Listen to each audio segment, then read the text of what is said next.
السلام علیکم، بسم اللہ الرحمن الرحیم۔ میرے دوستو، ہم اپنے چینل پر آپ کو خوش آمدید کہتے ہیں۔ آج کی ہماری ویڈیو کا عنوان خوابوں کی تعبیر ہے۔ آج کی اس ویڈیو میں ہم بات کریں گے، کوئی شخص خواب کے اندر سور دیکھتا ہے تو اس کی کیا تعبیریں ہیں۔ میرے دوستو، مزید ایسی ہماری ویڈیوز کے لیے آپ ہمارے چینل کو سبسکرائب کر دیں اور بیل نوٹیفیکیشن پر کلک کر دیں تاکہ ہر نئی آنے والی ویڈیو کا نوٹیفیکیشن میرے دوستو بر وقت آپ کو مل سکے۔ حضرت امام ابن سنی رحمۃ اللہ علیہ فرماتے ہیں کہ اگر کوئی شخص خواب میں دیکھے کہ سور کی حفاظت کرتا ہے تو اس کی دلیل ہے کہ دنیا داری کے لیے نیک ہے لیکن دین کے لیے یہ آدمی برا ہے۔ اگر کوئی شخص خواب میں سور کا بچہ دیکھے تو دلیل ہے اس خواب دیکھنے والے کو دکھ اور غم پہنچے گا۔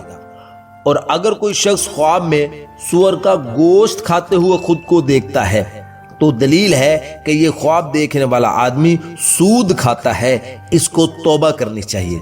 اور اگر کوئی شخص خواب میں دیکھے کہ سوروں کو جگہ بہ جگہ لیے پھرتا ہے تو دلیل ہے کہ اس کے دنیا کے احوال اچھے ہوں گے لیکن اس کے آخرت کے احوال برے ہوں گے۔ اور اگر کوئی شخص خواب میں دیکھے کہ سوروں کے درمیان میں پھرتا ہے تو دلیل ہے کہ جو وہ مال حرام جمع کرتا ہے اس سے خوش ہوگا۔ اور اگر کوئی شخص خواب میں مادہ سور کا دودھ پیتے ہوئے خود کو دیکھتا ہے تو دلیل ہے کہ اس کو غم اور دکھ اور مصیبت پہنچے گی۔ اور اگر کوئی شخص خواب میں دیکھے کہ سوروں کے درمیان بیٹھا ہوا ہے تو دلیل ہے کہ وہ اپنے دشمن پر غالب آئے گا۔ اور اگر کوئی شخص خواب میں دیکھے کہ سور اس کے پیچھے سے آیا ہے اور اس کے چہرے کے سامنے سے باہر ہو گیا ہے تو دلیل ہے کہ اس کی ناپاک مراد پوری ہوگی۔ اور اگر کوئی شخص خواب میں دیکھے کہ اس کے پاس سور کا گوشت ہے یا اس کو کسی نے گوشت دیا ہے تو دلیل ہے کہ مال حرام پائے گا۔ اور اگر کوئی شخص خواب میں دیکھے کہ سوروں کا گڈریا ہے یعنی سوروں کو چراتا ہے تو دلیل ہے کہ بددین اور بدفعل گروہ پر سردار ہوگا۔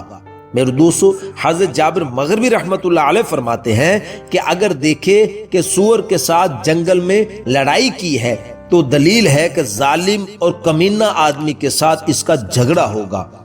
اور اگر کوئی شخص خواب میں دیکھے کہ اس کے پاس سور کا بال، ہڈی یا چمڑا ہے تو دلیل ہے کہ اسی قدر مال حرام پائے گا۔ اور اگر کوئی شخص خواب میں دیکھے کہ سور نے اس پر حملہ کیا ہے تو دلیل ہے کہ کسی حاکم یا امیر بدخصلت سے واسطہ پڑے گا۔ اور اگر کوئی شخص خواب میں سور کا شکار کرتے ہوئے خود کو دیکھتا ہے تو دلیل ہے حرام مال پائے گا، بدنام اور بد کردار ہوگا، بے حیا بے ایمان ہوگا۔ میرے دوستو، یہ تھے کچھ خواب اور ان کی تعبیریں سور کے متعلق۔ امید ہے میرے دوستو آپ کو اپنے خواب کی تعبیر اس میں مل گئی ہوگی۔ مزید ہماری ایسی ویڈیوز کے لیے ہمارے ساتھ جڑ جائیں، ہمارے چینل کو سبسکرائب کر دیں اور بیل نوٹیفیکیشن پر کلک کر دیں تاکہ ہر نئی آنے والی ویڈیو کا نوٹیفیکیشن میرے دوستو بر وقت آپ کو مل سکے۔ تو اپنا بہت سا خیال رکھیے گا، دعاؤں میں یاد رکھیے گا۔ ملتے ہیں انشاءاللہ اگلی ویڈیو میں۔ السلام علیکم ورحمۃ اللہ وبرکاتہ۔